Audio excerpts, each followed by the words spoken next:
Ya. Bueno, hermanos, eh, agradecemos por este tiempo que me permiten poder dar este pequeño taller de paleografía y la historia familiar del taller de paleografía. Vamos a empezar. ¿Qué es la paleografía? Paleografía es del griego palaios, significa antiguo, y grafía, escritura. Es el estudio de las formas y proceso de escrituras en documentos históricos. Objetivos principales: interpretación, leer, entender textos antiguos que están escritos en estilos de escritura que ya no se usan. Transcripción, convertir estos textos en una forma moderna y legible. Datación, determina la época en que fueron escritos estos documentos. Autenticidad, verificar la autenticidad de los documentos históricos. Importancia histórica, permite a los historiadores y genealogistas acceder a información crucial sobre el pasado. Cultural, ayuda a entender la evolución de la escritura y la comunicación a lo largo del tiempo. Genealógica, es esencial para la investigación de la historia familiar, ya que muchos registros importantes están en escritura antigua. Perdón. Aplicaciones. Documentos legales, actas de nacimientos, matrimonios, defunción, testamentos y contratos. Manuscritos literarios, obras literarias antiguas, cartas, diarios. Registros eclesiásticos, libros de bautismo, matrimonio y defunción en parroquias católicas.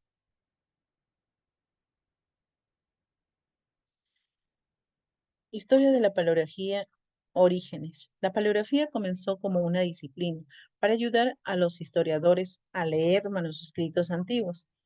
Evolución. Ha evolucionado para incluir estudios diferentes estilos de escritura a lo largo del tiempo. Importancia histórica. Permite la preservación y comprensión de documentos históricos esenciales para la investigación académica personal. Acá vamos a ver de tipos de escritura. No sé si se nota.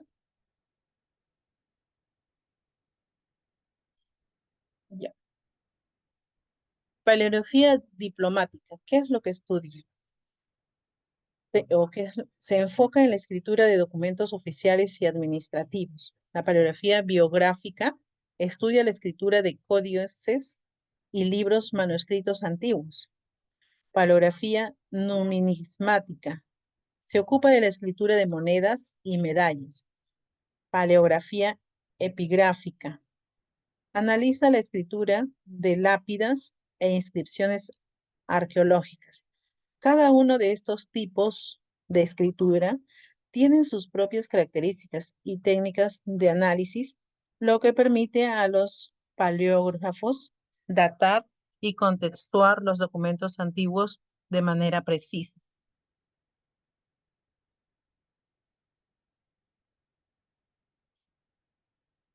Tipos de escritura, cada uno con características y usos específicos. Aquí te presento algunos de estos más comunes. Escritura logográfica. Utiliza signos que presentan palabras o partes de palabras. Ejemplo, incluye la escritura china y la cuneiforme. Escritura silábica. Cada signo representa una sílaba. Este tipo de escritura fue utilizado por civilizaciones como los mayas y los sumerios. La escritura alfabética. Cada signo representa un sonido individual. Este sistema es el más común hoy en día y se utiliza en idiomas como el español y el inglés. Escritura ideográfica. Representa ideas o conceptos en lugares de sonidos. en lugar de sonido, perdón. Los jeroglíficos egipcios son un ejemplo de este tipo de escritura. Vamos a visualizar un pequeño video, pero no tan pequeño. Ejemplo visual, comparación de escritura y mostrar cómo ha cambiado la escritura desde la Edad Media hasta la actualidad. Me avisan si se escucha. Ya, Herramienta muy importante para la labor de los archivos históricos. ¿se escuchó algo? Sí, señor. Sí, Ya, hermana. ya, lo voy a repetir Sí, y ya. sí. Herramienta muy importante para la labor de los archivos históricos y la investigación histórica en general, pero que es muy poco conocida. Sin embargo, todo lo que conlleva es muy interesante y de gran utilidad. Muchos de ustedes se preguntarán qué es la paleografía. Bueno, la paleografía es una ciencia auxiliar de la historia que enseña a leer e interpretar los documentos antiguos. Su origen se remonta al siglo XVI, cuando dos órdenes religiosas se vieron en la necesidad de comprobar si unos antiguos documentos pontificios eran originales.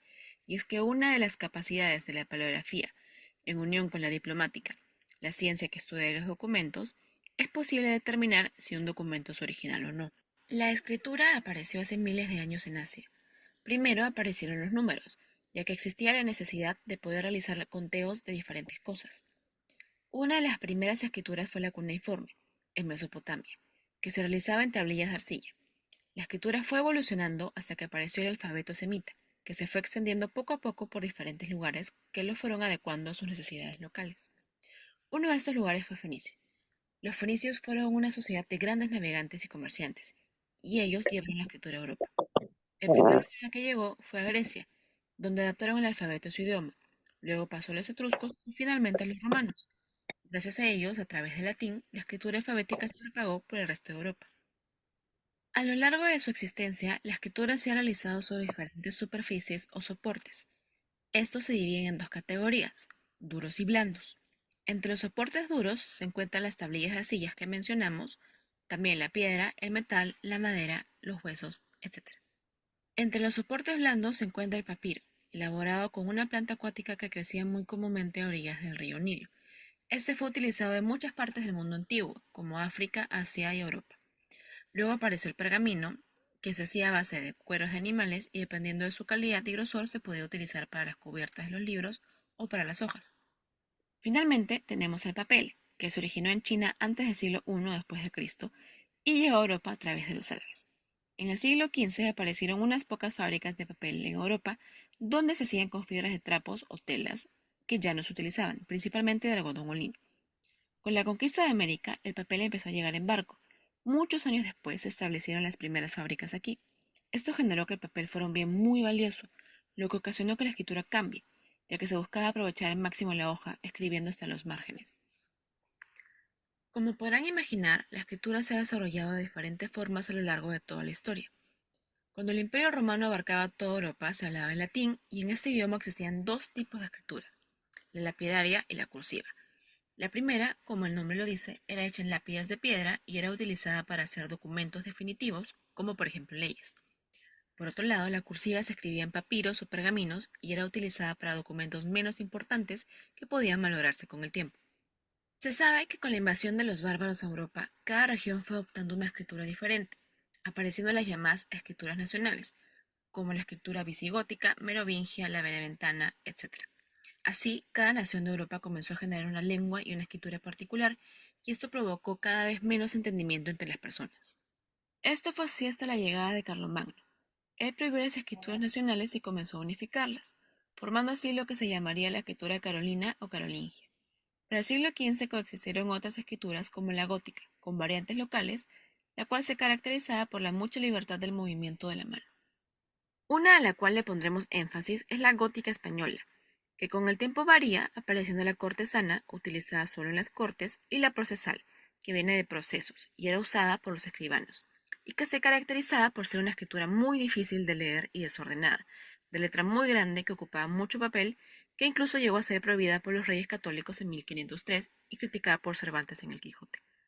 Aún así se continuó utilizando, hasta que se degeneró en lo que se conoce como la escritura procesal encadenada, caracterizada por la forma de escribir de los amanuenses, ya que podían no levantar la mano en todo el renglón, por lo que las palabras quedaban unidas o separadas arbitrariamente. Es importante recordar que en esas épocas la escritura y la lectura eran de acceso muy limitado y exclusivo, principalmente los monjes, aristócratas, maestros y escribanos. No todos podían acceder a este privilegio. Tiempo después, con la llegada del humanismo, se da paso a una escritura cursiva y redondeada, conocida como bastarda, bastardilla, itálica o humanística, que es la escritura que marcó la pauta de la que tenemos hasta ahora. Esta letra se compenetró muy bien con la imprenta, lo que permitió la popularización de la cultura. Ya no se hacía un libro a mano como antes. Se comenzaron a hacer más libros que fueron llegando a diferentes estratos sociales.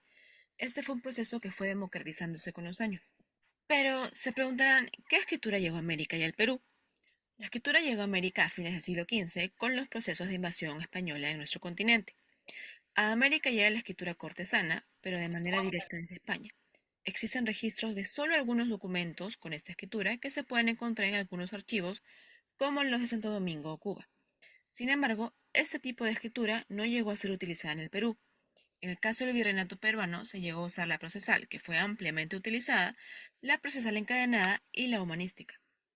Por otro lado, existió una gran diferencia en los siglos XVI y XVII entre las formas de escribir y el discurso que se utilizaba, lo que genera mayor dificultad. Por ejemplo, para el siglo XVI se pueden leer frases como vos tuviéredes. En cambio, para el siglo XVII cambia a usted tenga o usted tuviere, mucho más cercano a cómo lo entendemos hoy en día, por lo que la lectura se hace más fácil. Finalmente, hablaremos de la importancia y utilidad que tiene la paleografía. Para la historia es innegable su importancia, ya que permite a través del estudio de los documentos antiguos entender y acercarse a los hechos históricos de una manera más directa.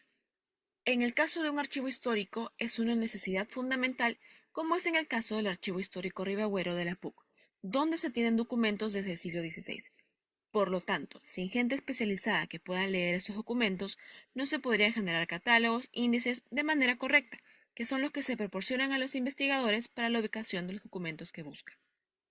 La paleografía, como comenta Ada Arrieta Álvarez, jefa del Archivo Histórico Ribagüero, es de utilidad para muchos historiadores, arqueólogos, lingüistas, literatos, abogados, filósofos, historiadores de la música y el arte, entre otros.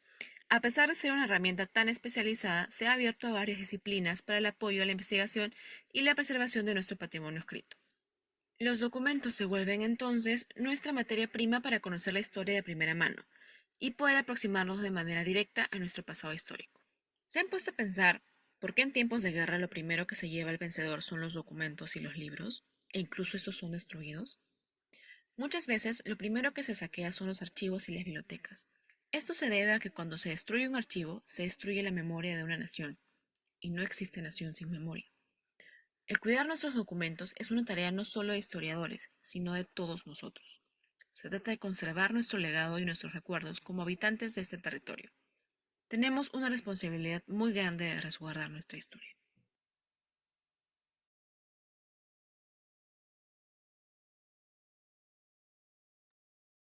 Bueno, entonces, la paleografía es algo muy importante, ¿no? No solo podemos conocer el estilo de escrituras, sino la historia y la esencia que tiene cada documento, ¿no? Y saber que se han preservado para poder tener nosotros esa información y poder conocer quiénes eran los que nos precedieron antes de nosotros. Y pues, como también indicaba que hay índices y catálogos, como nosotros utilizamos la plataforma de FamilySearch en búsqueda de registros, pues encontramos en la wiki los catálogos, los índices y realmente las personas que trabajan en FamilySearch, pues son personas que están preparadas y tienen este conocimiento de la paleografía, ¿no? Tener es, al poder trabajar en la indexación o revisión de nombres y, y usar las aplicaciones. Nos permiten poder ayudar a que esos documentos puedan llegar a muchas más personas. Realmente tienen gran valor y son personas que existieron y existen para que sean reconocidas y podamos conocer su historia y saber quiénes eran para poder preservarlas y también poder llevarlas y hacer ordenanzas por ellas. Ah,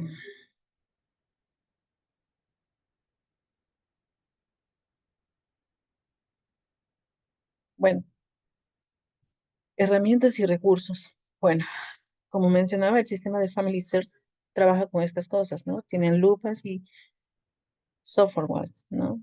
Herramientas que facilitan la lectura de documentos antiguos.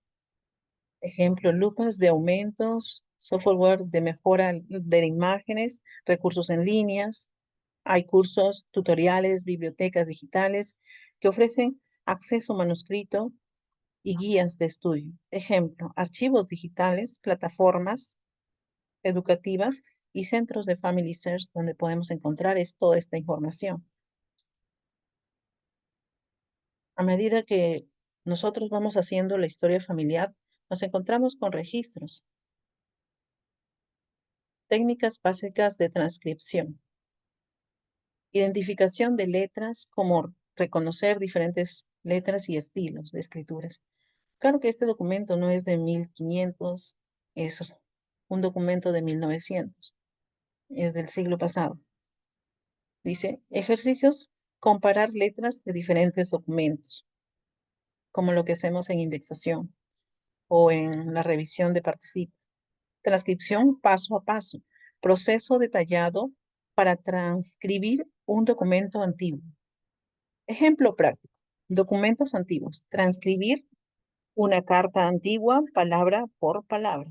Presenta un ejemplo de documentos, como podemos visualizar aquí. Ejemplo, acta de nacimiento de un antepasado, identificar y transcribir las partes claves del documento. Hermanas o hermanos, no sé si se visualiza esta parte. ¿Pueden visualizarla? La parte del documento. Sí, señor. Sí. Sí, ¿Pueden? hermana. Bueno, este documento ha sido hecho por Participa, ¿no? La inteligencia artificial y ha marcado las partes importantes, ¿no? ¿Pueden leer lo que dice?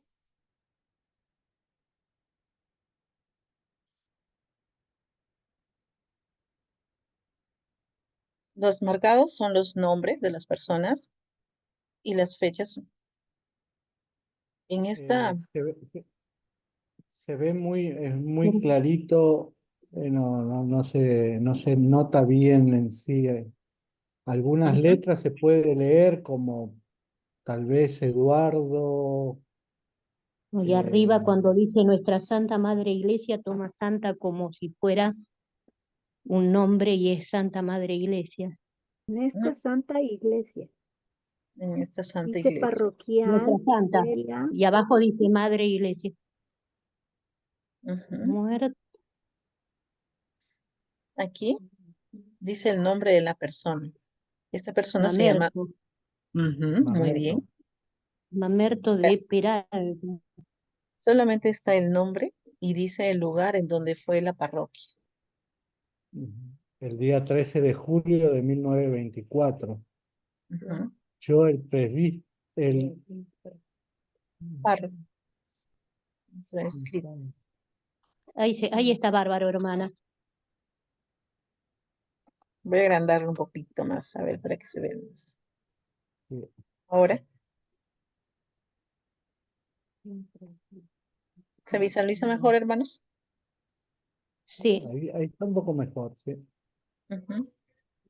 Ya. Entonces, ¿me ayudan? No Hay es que ese el identificar. nombre, Ujú. porque dice que 2 meses hija legítima, no es ese el nombre. Nuestra a la Santa Iglesia. No, Nuestra Santa Madre Iglesia. Ahí hay un error porque de ese debe ser el nombre del cura. No, es el nombre, pero ahí no puede ser Mamerto porque es una mujer. se llama Mamer. Acá dice, Será Mamerta entonces porque dice hija o será hijo. Parece que hubiera una A. ajá, hijo es. hijo, hijo entonces. de 2 meses. Sí, sí parece, pero es la L. Legítimo, La L hijo de legítimo de Eduardo Cadonilla Cadenillas y Cadenillas. Teresa Sánchez.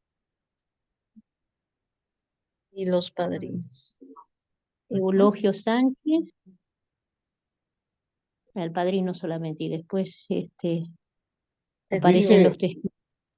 arriba dice el infraescrito, interesante esa Ajá, infrascrito, escrito párroco, dice. Ese es Ujú. el párroco. es Entonces, conforme interesante. nosotros vamos haciendo nuestra historia familiar, nos encontramos con registros, aunque no tengamos registros de 1500 de 16, pero casi nuestros registros de un siglo también tienen esos estilos de letras, ¿no? Y la paleografía, el identificar nos ayuda mucho ese trabajo que hacemos en indexación o la revisión.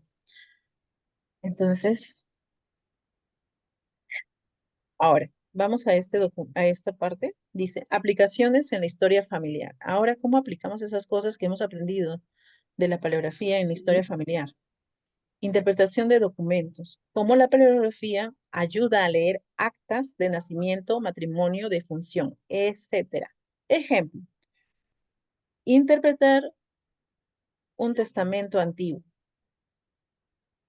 Bueno, este no es un testamento, este es otro registro. Cuando lo encontré, dije, rayos, ¿qué pasó con esto? La verdad es que no sabía cómo leer. Lo encontré en el 2021. Dice, verificación autenticidad. Método que surge la validez de los documentos familiares. Ejemplo, analizar el papel y la tinta del documento. O sea, para verificar si este documento es auténtico, nos indica que debemos verificar el papel y la tinta. Como hemos estado viendo en los videos, ellos a veces escribían y no levantaban, ¿no? Claro. Ujú. Y como aquí, ¿no? Este, Estas letras, y Y, eso que lo he maximizado, ¿eh?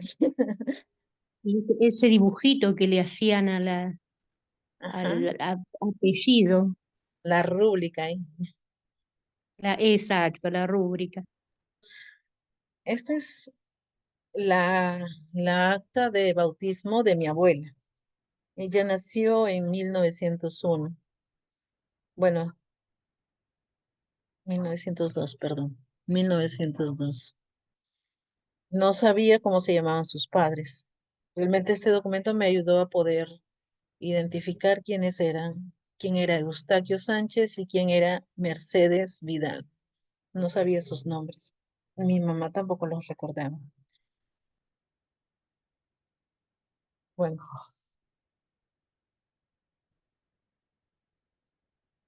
es muy importante poder hacer este trabajo aunque demoremos o casi no entendamos mucho, realmente si depositamos nuestra confianza en el Señor, vamos a poder ver, ¿no? Como poder ver y entender las cosas, tal y como el profeta José Smith lo hizo cuando le dijeron que traduciera el libro de Mormón, ¿no? Claro que él tenía el Urim y Tumim, pero nosotros tenemos la fe y la oración y la confianza en que el Señor nos va a ayudar a poder encontrar a esas personas que necesitan de hacer convenios con el Señor. Sí, Carolina. Me encantan Gracias. estos. Buenas tardes para todos. Sí, hermanita, quería hacer una acotación frente a lo que dice. Y bueno, pues a mí en el colegio me habían enseñado a hacer letra pegada. Entonces se me facilitó algunos escritos, no todos obviamente, pero sí los que tenían relación con mi tipo de letra. Y más allá de eso, realmente lo que pesa es que nosotros cuando empecemos a trabajar, oremos y pedamos al Padre Celestial que es el Espíritu de Elías con nosotros. Y es impresionante, yo no tengo ni idea de paleografía, la verdad no tengo ni idea, pero miren que viene una claridad frente a cómo la letra está de esta manera y uno empieza como a comprender como cómo era la manera de esa persona de escribir. Entonces, realmente el Padre Celestial nos guía en su obra y nos guía y lo importante es que nosotros sepamos pedirle al Señor que el Espíritu de Elías también nos ayude y también, obviamente, los hermanitos que estudien los tipos de letra para que puedan hacer un trabajo eficiente. Ujú. Gracias. Muchas gracias, Carolina. Hermana Cris, adelante. Yo recuerdo que en los primeros 3 grados de la primaria, o sea, primero, primero superior y segundo, nos hacían llenar carillas enteras de, primero eran palotes rectos, acostados, inclinados hacia la izquierda, hacia la derecha, círculos, montañitas, los otros como si fueran U, que nosotros no teníamos idea porque todavía no habíamos aprendido las letras y ya nos hacían hacer eso. Y recuerdo que yo no, a mí no me gustaba absolutamente nada estar toda la tarde haciendo carilla tras carilla de esos ejercicios, ¿no? Y esos fueron los ejercicios previos a que hiciéramos la letra cursiva redonda, que ahí la vi recién y ahora no me acuerdo cómo se llamaba, pero es muy parecida, muy, muy parecida a una letra, a la letra con la que se hacían los documentos españoles. Cuando vi la primera vez un documento de 1500, o sea, el digitalizado, me pareció que era chino básico, pero como decía la hermana Carolina, comencé a buscar y a leer, ahí vi que usaban los números romanos, y fue como que se me abrieron los ojos y recordé lo mucho que a mí me molestaban, exacto, procesal encadenada, lo mucho que a mí me molestaba hacer esas carillas de letras y letras y hacer góticas y la inglesa y la española. O sea, tantas letras que he hecho y ahora me sirven a mí para poder comprender que con facilidad los registros que tenemos que transcribir, ¿no? O sea que muchas veces no podemos ver por nuestra mente finita la gran bendición que es que nos enseñen a fondo las cosas a veces. Para mí fue maravilloso. Y después fue maravillosa dentro de todo el mal de la cuarentena, que nosotros estuvimos encerrados 1 año y medio en Argentina, el haber participado de un curso que me llegó a través de la biblioteca genealógica, o sea, de la biblioteca del Lago Salado, y yo no sabía qué significaban las siglas que me llegaron. Y yo hice un curso de 2 cuatrimestres en la UNAM, que para la mayoría de ustedes es muy conocido. Y después me enteré que yo estaba haciendo un curso en la Universidad Nacional Autónoma de México y era gratuito. Así que estoy re agradecida a la bendición de poder haber estudiado eso, porque para mí la búsqueda de registros es sumamente apasionante, me encanta, es maravilloso. Buenas Gracias, hermano. prácticas. Gracias. Paciencia y práctica. La importancia de las prácticas continua para mejorar la habilidad. Consejo: dedicar tiempo regular a las prácticas de la transcripción. Confiar en la guía del Señor y su Espíritu. Unirse a comunidades de genealogía y paleografía. Realmente sé que nos ayuda mucho, ¿no? El poder estar aquí en este grupo también nos ha ayudado bastante. Con la hermana Moramá y los hermanos que han estado aquí enseñando estos talleres. La verdad es que tampoco tengo mucho de saber esto, pero conforme he estado trabajando con las indexaciones o revisiones y participa, me ha ayudado bastante. Y poder ver los videos de abreviaturas y paleografías que hay, muchos videos en Family Search. Mm, Me ha ayudado bastante poder aprender más y poder ayudar, ¿no? Cuando vienen los hermanos al centro de historia familiar y encuentran un registro sugerido y ellos no saben de dónde sale o no saben leerlo o interpretarlo, pues lo abro y les indico qué es lo que dice o qué es lo que hacían. En una ocasión, pues abrimos uno y la hermana iba leyendo y viendo, encontró de que su abuela era tejedora y actualmente ella hace esa misma profesión, teje y sostiene su hogar. Cuando leyó eso se sintió tan emocionada que esa era parte de su legado. Mm, Bueno, hermanos, ¿hasta aquí alguien quiere comentar o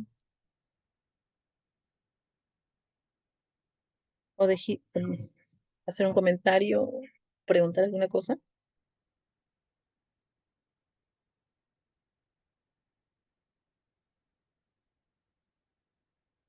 No, para concluir. Realmente la paleografía y la historia familiar están sostenidas. Cuando hice este flyer,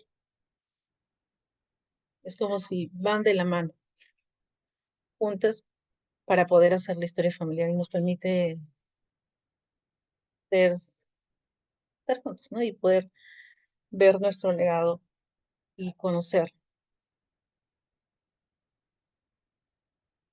Muchas gracias, hermanos, por estar en este taller.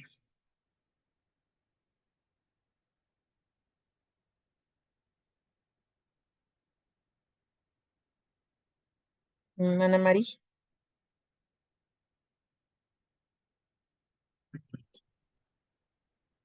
Hola, ¿sí me escuchan ahí?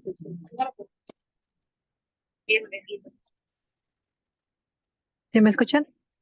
Sí, hermana. Ah, ok. Muchísimas gracias, hermana, por tan bonita clase. Este, agradecemos a, a esta bonita explicación. No sé si alguien de ustedes quiera comentar algo o quiera preguntar algo antes de que podamos terminarla. Hermano Sí, Antonio, díganos. soy,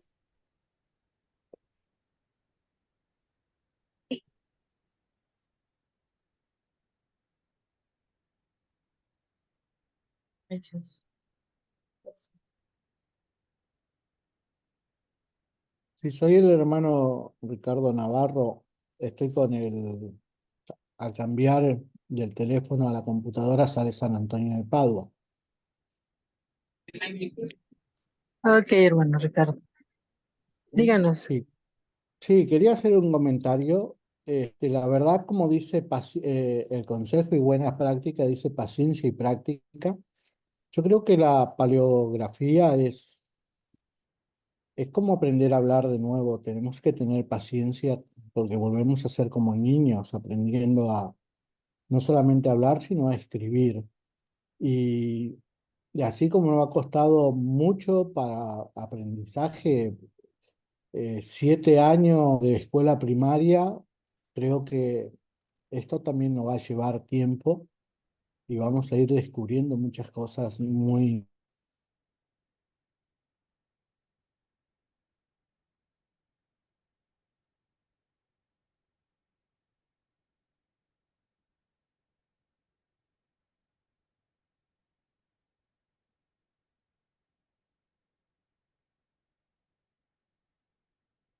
Bueno,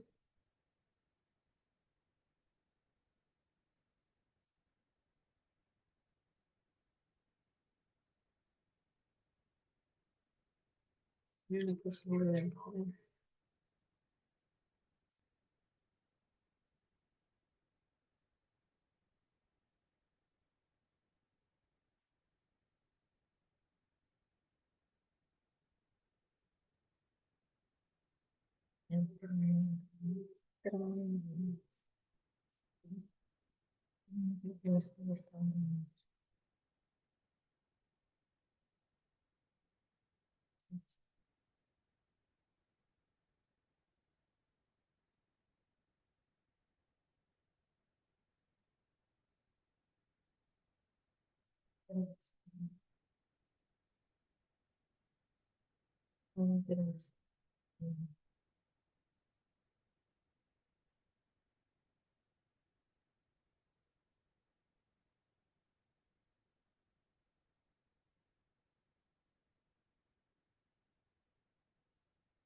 Yes.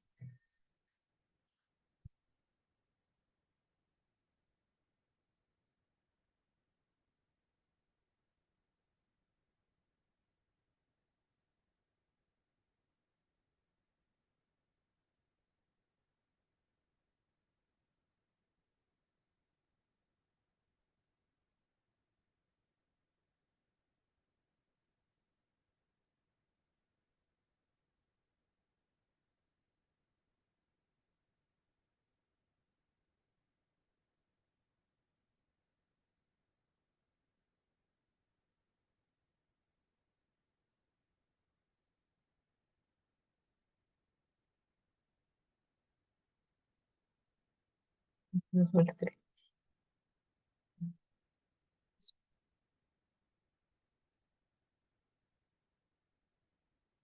Dejar de compartir.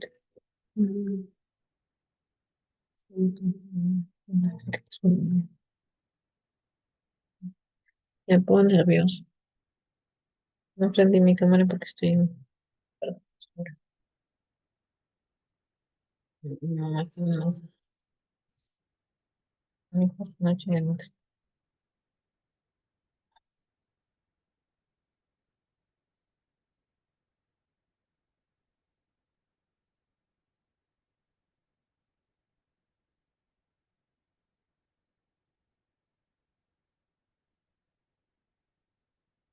Quería enseñar ahí.